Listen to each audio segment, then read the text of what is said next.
আমি ওর প্রেমিক না, ওর সাথে আমার কোনো সম্পর্ক নেই। আমার একটা পরিচয় আছে, আমি একজন ফটোগ্রাফার। গত 3 দিন আগে ওর সাথে একটা ঘটনা ঘটেছে, খুব বাজে। সেটা হলো যে ও একজনকে ভালোবাসতো এবং সে ভালোবাসার মানুষের জন্য আসলে পালিয়ে গিয়েছে, কিন্তু দুর্ভাগ্যবশত ওর ভালোবাসার মানুষটি ওর সাথে অন্যায় করেছে, ওকে ছেড়ে চলে গেছে। আসেইনি, একা দাঁড়িয়েছিল সেই মানুষটির জন্য। এবং ওই সিচুয়েশনে গত 3 দিন আমি ওনাদের বাসায় ছিলাম।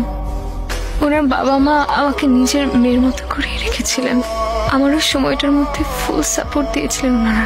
শুধু একটা রিকোয়েস্ট আপনাদের 4 জনের কাছে, ওকে না ওই আগের কথাটা মনে করিয়ে দিবেন না, ওকে কিছু বলবেন না, কারণ ও আবার আপসেট হয়ে যাবে। থ্যাঙ্কস ব্রাদার, তুমি আমার ফ্যামিলির জন্য যে কাজটা করছো সেটার জন্য আমার ফ্যামিলি সারা জীবন তোমার কাছে কৃতজ্ঞ থাকবে।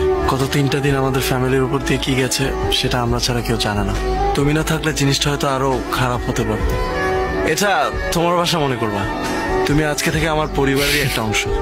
যখন মন চাইবে চলে আসবা।